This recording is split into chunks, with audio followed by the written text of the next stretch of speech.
Middle east में जिस तरह के हालात बने हुए हैं उसे लेकर भारत में भी अब गैस और जो तेल है उसकी किल्लत नजर आने लगी है। हालांकि भारत सरकार का कहना है कि इस वक्त तो कोई कमी नहीं है, लेकिन हो सकता है आगे आने वाले दिनों के लिए कुछ दिक्कत आए और इसके लिए तैयारी शुरू कर दी गई है। लेकिन इसी बीच इसे लेकर एक बड़ी खबर सामने आ रही है। जी हां, ईरान इजराइल अमेरिका की जंग से भारत में रसोई गैस का जो संकट पैदा हो गया था वो अब बहुत जल्दी दूर होने वाला है, क्योंकि सरकार इस संकट से निपटने की कोशिश कर रही है। बताया जा रहा है कि भारत ईरान के साथ लगातार बातचीत कर रहा है और बहुत जल्दी एलपीजी सिलेंडर की सप्लाई मिलने की उम्मीद की जा रही है। वो कैसे, वो भी आपको बताते हैं। तो जल्द ही एलपीजी की सप्लाई मिलने की उम्मीद है, क्योंकि न्यूज़ 18 के सूत्रों के हवाले से जो खबर मिल रही है उसमें स्ट्रेट ऑफ हॉर्मूज के बंद होने के बाद ईंधन संकट की चिंताओं के बीच भारत ईरान के बीच लगातार इस वक्त बातचीत हो रही है।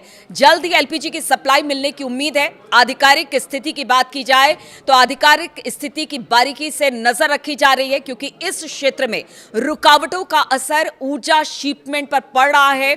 8 LPG tanker straight of Hormuz में इस वक्त खड़े दिखाई दे रहे हैं। सूत्रों के अनुसार इसमें से 8 एलपीजी टैंकर इस समय स्ट्रेट ऑफ हॉर्मूज से ठीक पहले खड़े हैं। सरकार इन जहाजों की आवाजाही को आसान बनाने के लिए ईरान के संपर्क में है। बताया जा रहा है कि आज चौथे दिन भी एस जयशंकर की बातचीत हुई है अब्बास अरागची से। अधिकारियों ने बताया है कि ईरानी अधिकारी इस प्रक्रिया में सहयोग कर रहे हैं और उन्हें अपने इन मरीनों की भी चिंता है, जो कि इस वक्त, ये आप सुनिए, समझिए कि किस तरह से ईरान के बहुत सारे लोग हैं जो कि इस वक्त भारत में है और इस समय भारत में लगभग 250 ईरानी नाविक इंडिया में मौजूद है, जो कि घर लौटने का इंतजार कर रहे हैं। और उसी को लेकर बताया जा रहा है कि भारतीय अधिकारी लगातार उनके लौटने का इंतजाम कर रहे हैं। भारतीय अधिकारियों ने उन्हें रहने की जगह दी है, जबकि उनके घर लौटने के इंतजाम भी किए जा रहे हैं। यानी एक तरह से कह लीजिए ईरान और भारत के बीच में कुछ समझौते हो रहे हैं, जिसके बाद कहा जा रहा है कि जो एलपीजी से लदा जो जहाज है वो शायद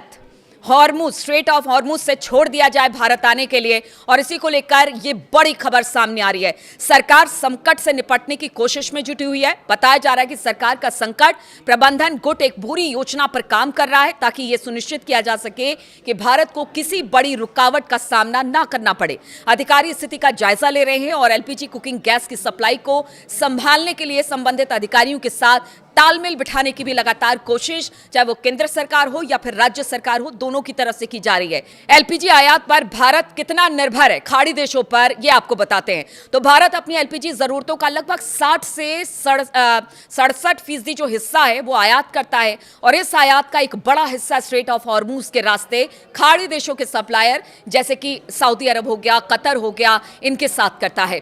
इस रास्ते में किसी भी तरह की रुकावट देश में एलपीजी की उपलब्धता पर असर डाल सकती है और यह हमने इराक के युद्ध के वक्त भी देखा था। अब एक बार फिर उसी तरह का संकट है, इसलिए भारत जो एलपीजी शिपमेंट की जो सुरक्षित आवाजाही है वो सुनिश्चित करना चाहता है और इसके लिए उच्च स्तरीय बातचीत दोनों देश यानी ईरान और भारत के बीच चल रहा है। इसमें विदेश मंत्री एस जयशंकर और ईरानी विदेश मंत्री अब्बास अरागची के बीच कई बार फोन पर बातचीत भी शामिल बताई जा रही है। और अगर सब कुछ ठीक रहा तो बताया जा रहा है कि जो एलपीजी से लदा जो जहाज है वो 4 शिप ऐसे हैं जो कि इस वक्त स्ट्रेट ऑफ हॉर्मूज के पास खड़े हैं। अगर बातचीत सकारात्मक रहती है तो इसके बाद कहा जा रहा है कि ये चारों जहाज जब भारत आएंगे तो इससे एलपीजी की जो समस्या इस वक्त बड़ी दिखाई दे रही है भारत के सामने, वो जरूर कम होती दिखाई देगी।